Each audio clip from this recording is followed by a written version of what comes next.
I'm Tabinda Etazaz and I welcome you to Jijja Academy Lahore. Today's topic is basic units of data storage. So let's learn how computers store data.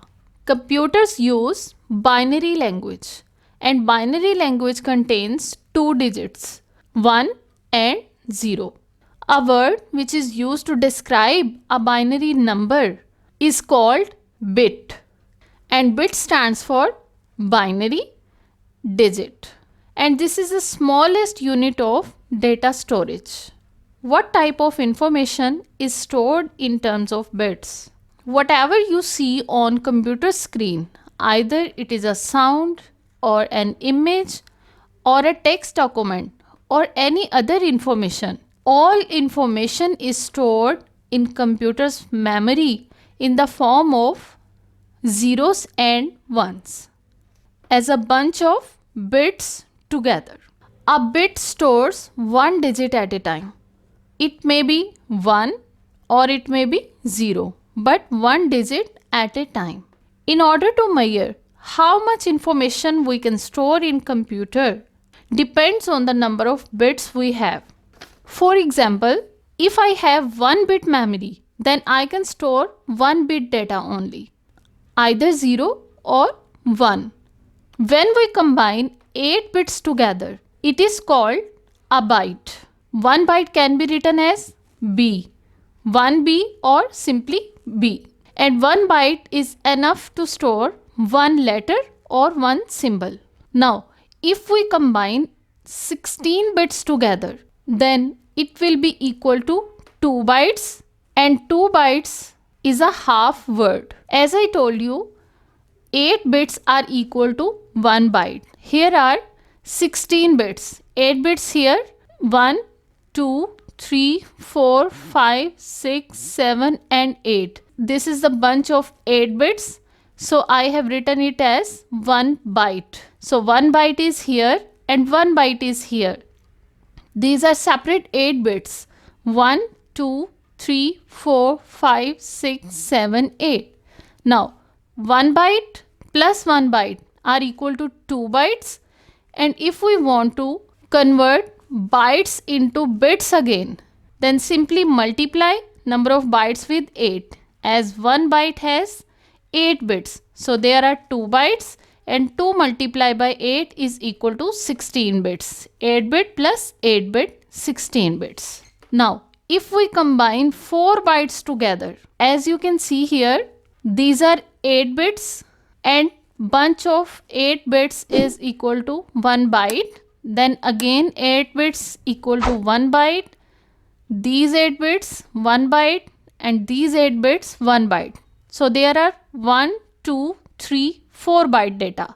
Now if I want to check how many bits are there, then instead of counting them one by one, I'll simply write 4 byte as 4 multiplied by 8. 4 8s are 32. So there are 32 bits in 4 bytes. Now the 4 bytes make a word, a single word. Single word can be written as single word or simply word.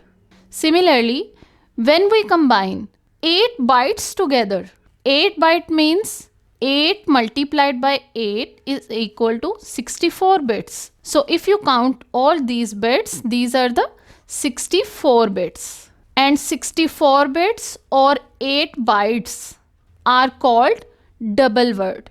Or we can say that a double word contains 8 bytes or a double word contains 64 bits. So you can convert bits into bytes or vice versa.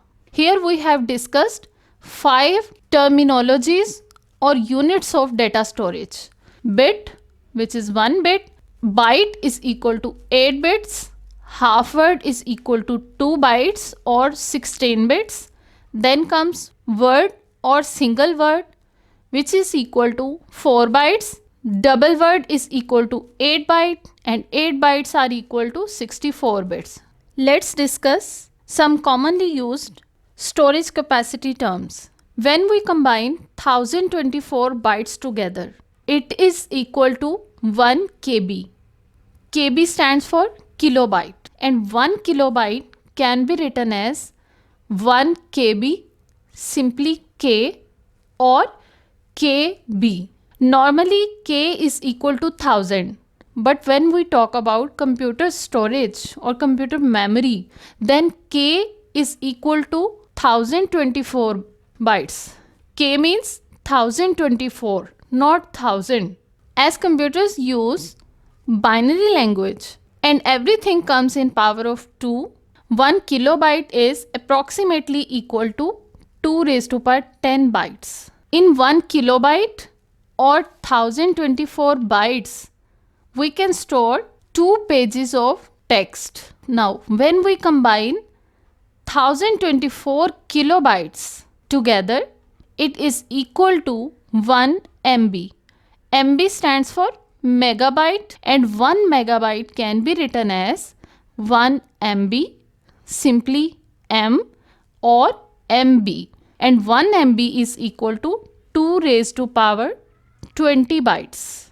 In 1 megabyte or 1024 kilobytes, we can store approximately 5 textbooks, or you can store 1 photo or 1 minute's music.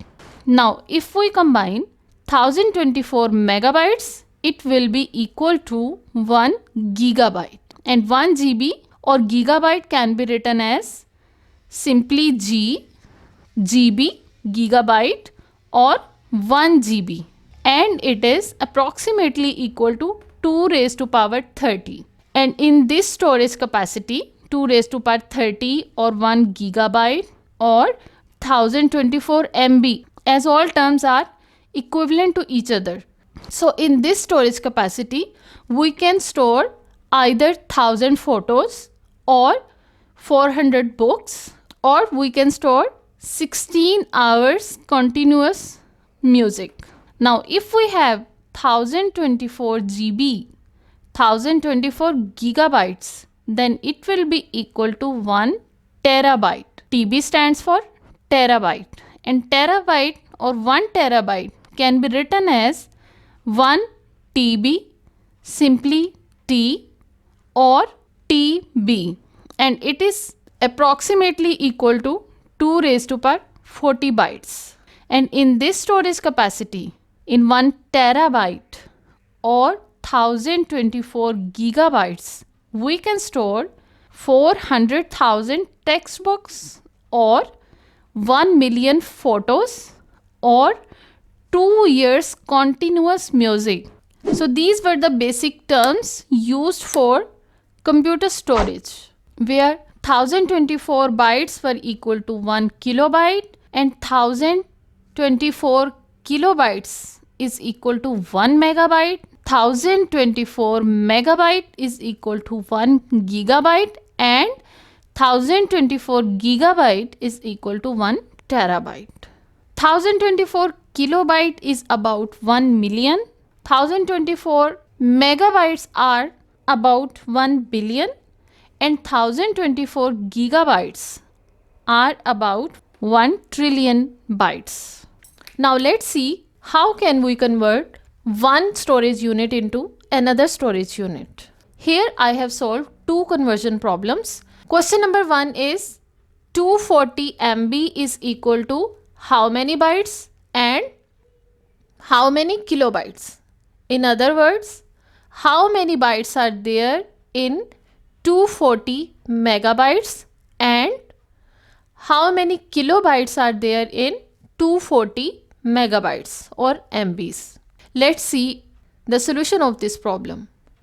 240 MB. While solving the conversion problems, you must have to keep this table in your mind. First of all, I'll write 240 as it is. Then we have to convert larger unit into smaller unit step by step.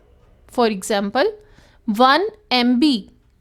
As we can see here, 1 MB is equal to 1024 kilobytes. So I'll write this value in place of MB. As you can see, 1024 KB is written in place of MB, or MB is replaced by 1024 kb.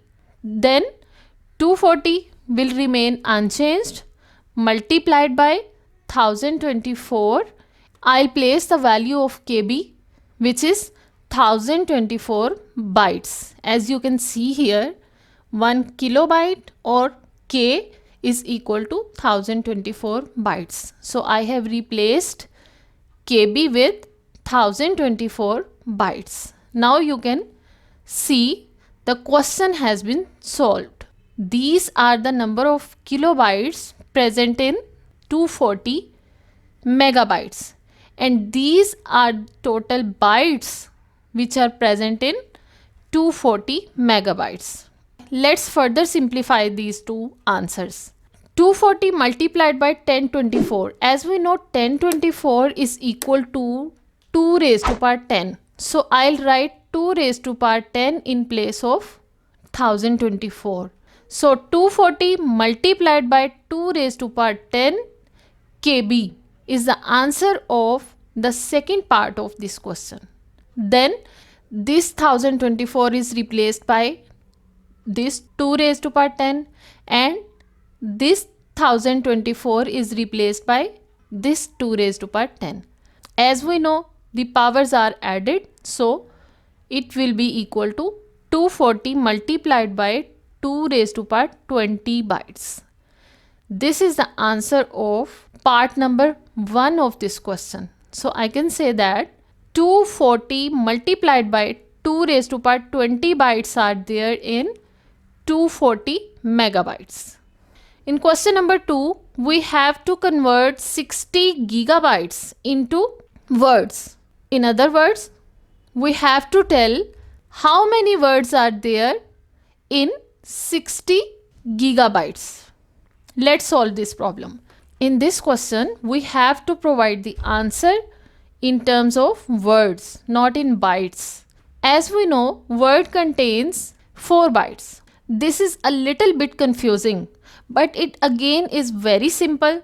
We just have to follow the steps as we did in this example. We'll write the value of gigabyte, which is 1024 megabytes. As you can see here, giga or gigabyte is equal to 1024 megabytes. So I'll place this value here, 1024 megabytes, and then I'll write the value of megabytes in the next step.